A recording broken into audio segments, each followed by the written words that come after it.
Journée de simulation pour les jeunes du terrain de jeu de Lebel-sur-Quévillon. Tout a été planifié par les patrouilleurs Vélosécure pour permettre à chaque jeune de vivre une aventure exceptionnelle dans la peau d'un détective. Comme dans le populaire jeu clou de Parker Brothers, les participants devront visiter tous les lieux où le crime aurait été commis pour y découvrir qui a tué et avec quelle arme. Une fois les règles du jeu expliquées, les calepins distribués, l'enquête peut débuter.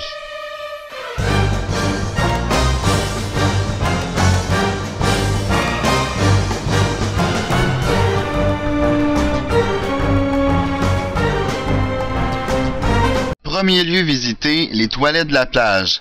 En entrant dans les vestiaires des femmes, on découvre un avis de recherche. Celui-ci indique que la Sûreté du Québec veut mettre la main sur un individu tatoué sur le poignet droit et comme on nous l'indique dans le calepin, la plage était fermée en raison de la pluie. Les toilettes de la plage sont donc éliminées puisqu'elles demeurent barrées lors des journées pluvieuses. Par la suite, on se dirige sous le chapiteau. Rien n'indique que le chapiteau a été le lieu du crime. Seulement des morceaux de vêtements ont été retrouvés. Mais le calepin, lui, révèle que le chapiteau était en pleine construction. Sous le chapiteau est donc impossible comme lieu du crime.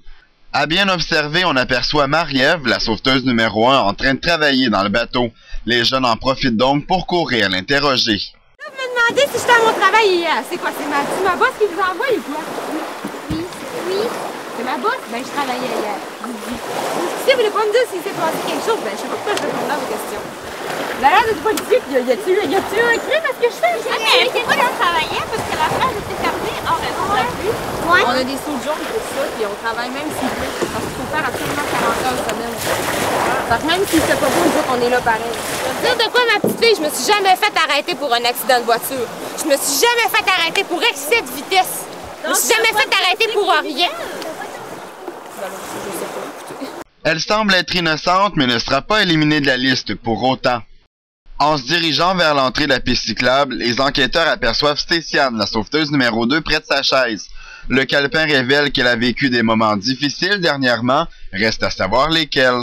Mon frère, il a essayé de se suicider, fait que j'ai passé la semaine à Malartic avec lui, puis je suis revenue hier soir tard. C'est ma première journée d'ouvrage depuis une semaine. Son absence de la ville hier l'élimine donc de la liste des suspects. À l'entrée de la piste cyclable, une pelle est retrouvée. La pelle et l'entrée de la piste cyclable sont donc considérées suspectes. Prochain arrêt, la cantine de la plage située dans le stationnement. La préposée accepte de répondre aux questions des enquêteurs, mais à certaines conditions. Bon, c'est vrai que hier j'étais fermée, puis c'est vrai que lui il a marché, puis c'est vrai que c'est moi qui l'ai fait marcher.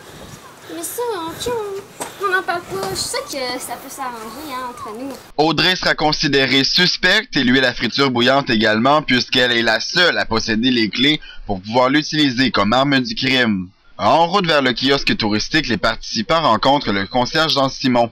Moment idéal pour lui poser quelques questions.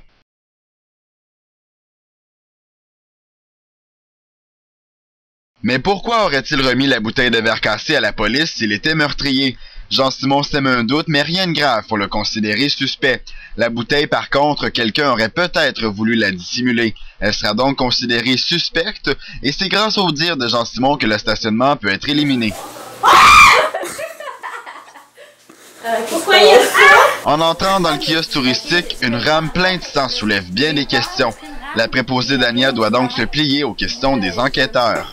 Je sais que ça peut paraître bizarre, là, mais c'est parce que c'est vraiment... Il y a quelqu'un qui est rentré par cette porte-là pendant que je suis en train de faire mon dépôt. Je l'ai pas vu rentrer. Après ça, la personne est arrivée pour voler mon tiroir caisse, puis j'ai vraiment fait le saut. Là, elle s'est sauvée. La première fois que j'ai pris, c'est une rame qui était là. J'ai couru après, j'ai essayé de la frapper pour pas qu'elle sauve. Puis finalement, elle s'est sauvée pareil. Je suis même pas capable de dire si c'est un gars ou une fille.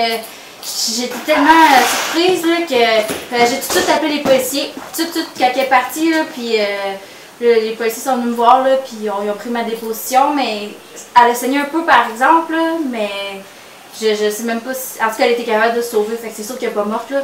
Les dires de la préposée semblent vrais, mais on va la considérer suspecte jusqu'à temps que les policiers confirment le tout. Si ces propos s'avèrent véridiques, la rame sera éliminée, son nom et le kiosque également. En sortant du kiosque touristique, le préposé du camping arrive en véhicule tout-terrain.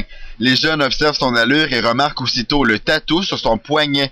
Comme le calepin révèle en indice que le suspect ne possède aucun dossier criminel, on doit éliminer Maxime de la liste puisque la police le recherche pour vol. Et s'il est le seul à détenir les clés du cabanon où se trouve la scie à chaîne, on peut donc l'éliminer elle aussi puisqu'il n'est pas coupable et que les clés ont toujours été en sa possession. En route vers le bloc sanitaire, les caucus se font de plus en plus pressants. L'enquête s'achève. Arrivé sur les lieux, on découvre une scène de crime. Le lieu est donc confirmé. L'enquête tire déjà à sa fin. Il ne reste plus qu'à savoir ce que les policiers ont à nous révéler au rendez-vous de 21h30 prévu à l'horaire du calepin. On a rencontré Dania pour prendre sa déclaration au sujet du vol, la tentative de vol qu'il y a eu plus tôt au kiosque touristique. Puis ensuite, on a prélevé un échantillon de sang pour faire une analyse d'ADN. L'analyse d'ADN qui provenait du sang sur la rame nous démontre que ça provient d'une femme, probablement la femme qui était cagoulée là, au moment où il y a eu la tentative de vol. Dania, la rame et le kiosque touristique sont donc définitivement éliminés. On va procéder à l'analyse des billets de banque que la préposée de la cantine vous a donné. Comme on peut voir, là, c'est de la fausse argent. Ça me surprend pas parce que la préposée de la cantine a été prise à faire du blanchiment d'argent, puis elle a un casier judiciaire pour ça. Dû à cette information reçue de la police, Audrey et l'huile à friture bouillante peuvent donc être officiellement retirés de la liste. On a prélevé une empreinte sur la bouteille que Jean-Simon nous a apportée. Dans le fond, l'empreinte digitale qu'on a prélevée dessus, c'est celle de Jean-Simon qui est le concierge. Il n'y a pas personne d'autre qui a touché à la bouteille. Puis il n'y avait aucune trace de sang sur cette dernière bouteille-là. La bouteille de vin cassé peut donc être éliminée de la liste étant donné que Jean-Simon n'est pas coupable. Il ne faisait que son travail à ramasser cette bouteille sous le chapiteau en nettoyant la plage. Rendu à ce stade-ci de votre enquête, vous avez probablement trouvé c'était qui le suspect. Mais il faut que je vous dise, on n'a pas trouvé un seul cadavre, mais deux. Tout le reste des informations qu'on détient présentement sont classées top secret, donc je peux rien vous dire pour le reste.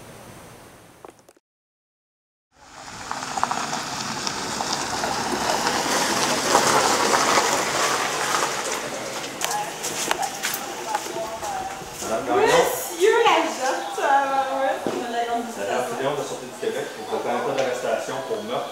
Vous avez le droit de parler, vous avez le droit de garder le silence aussi. Fait que je vais vous demander de vous mettre dos à moi. dos à vous, ok? Et finalement, la coupable a tout avoué. Là, j'en ai long à dire! J'ai pas encore fini de parler!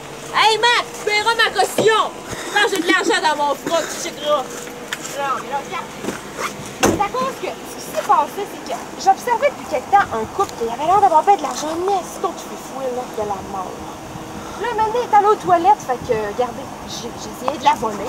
J'ai réussi, ok, j'ai donné un ou deux coups de pelle, il y avait presque pas de sang, il est tombé à terre. Son petit gars s'est sauvé dans le bois, j'avais pas le choix de courir après. J'ai couru après avec la pelle, colique, c'est lourd une pelle, il a eu le temps de se sauver jusqu'à la plage, il était rendu là-bas. Là, j'arrive pour lui donner un coup, le petit maudit, il s'en va à la plage, il me cherchait. En tout cas, j'ai échappé ma pelle dans le fossé, il s'est rendu à la plage, j'ai pas eu le choix de le léguer, il l'a cherché, c'est de la légitime défense. Max, tu m'engageras un avocat, j'en ai besoin. J'ai rien fait. Racontez ça à l'enquêteur au poste. J'en ai raconté en tabarnak. Bien joué les jeunes, l'enquête est résolue.